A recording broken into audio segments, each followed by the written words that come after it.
Laguna po kayo ngayon. Ilang taon ka na po, ma'am Charlotte? 28 po. 28. Mhm.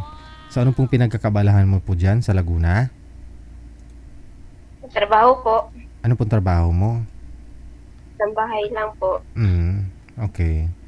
Maganda nga ho yan, no?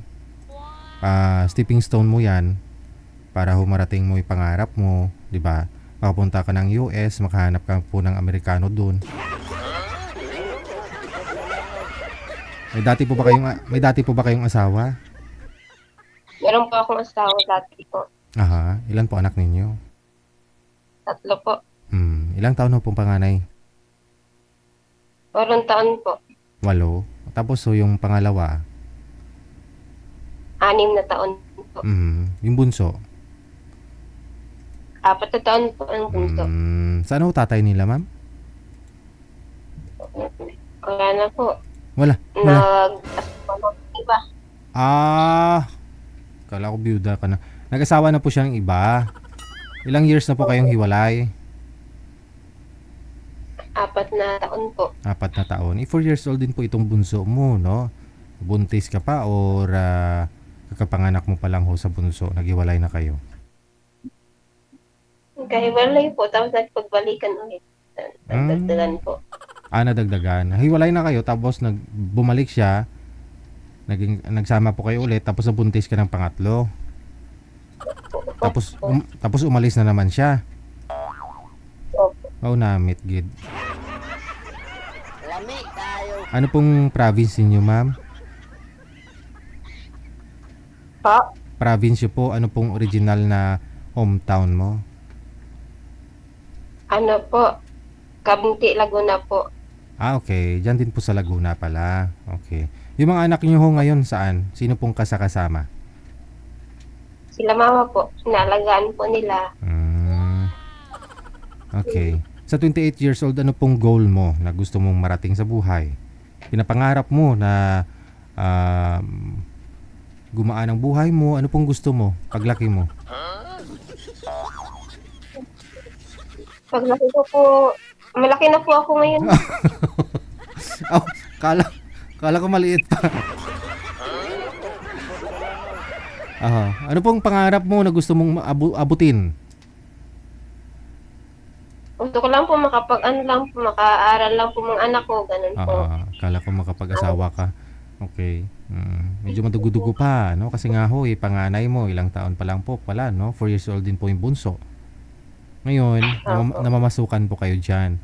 Wala po kayong pangarap na pumunta ng abroad? Pangarap po kasi mahirap. Siyempre, ganun po talaga, no? Tiis-tiis po muna. Diyan po sa Laguna, marami naman pong mga agency dyan, no? Papunta ng ibang bansa. Opo, mayroon naman. Oo. Kung gusto niyo po talagang makapili kung saan bansang gusto mo, dito sa Maynila, lumuwas ka ho dito. Dito ka pumapasok. Papasok ka sa bahay. Tapos paalam ka rin sa amo mo. May paalam ko sa amo mo ng ganito. Gusto mo pa mag-abroad, no? Maintindihan po nila yan.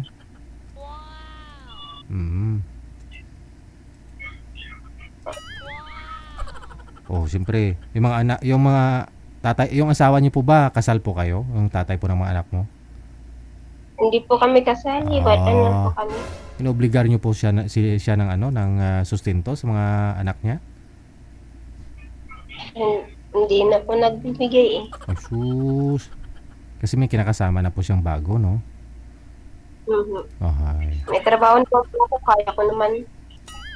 Sabihin natin kaya mo, pero sabihin natin sapat. Pero obligasyon niya po yun eh. Anak niya po yun eh. Diba? Karapatan ho ng mga anak mo na hingiin nila yung sustento ng tatay nila.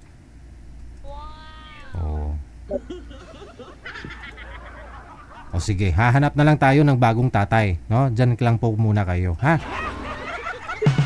Standby ka, babalikan po kita, ma'am. Baba niyo po muna ang tawag, ha? Paapo. Okay, sige.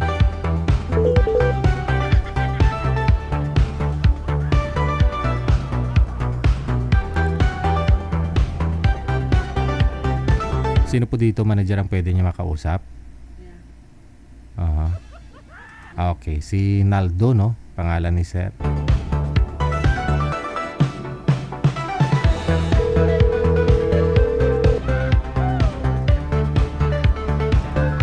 OFW TV Radio, powered by Jal FM 90.7.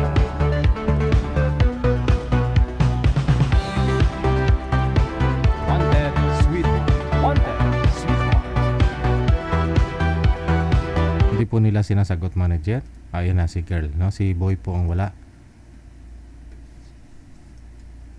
Sir Naldo. Sir Naldo? Sir, saan ka na, sir? Sir Naldo? Nals? Wala, hindi sinasagot. Taga saan po ang gusto ninyo, ma'am? Taga saan ho ang gusto ninyo makakausap? Kahit po taga saan? Kahit saan, basta basta mabait, may trabaho. Basta po mabait po. Ilang taon ka na nga po, ma'am, ulit? 28 po. 28 years old mula sa Laguna. Sige, ma'am, standby lang po.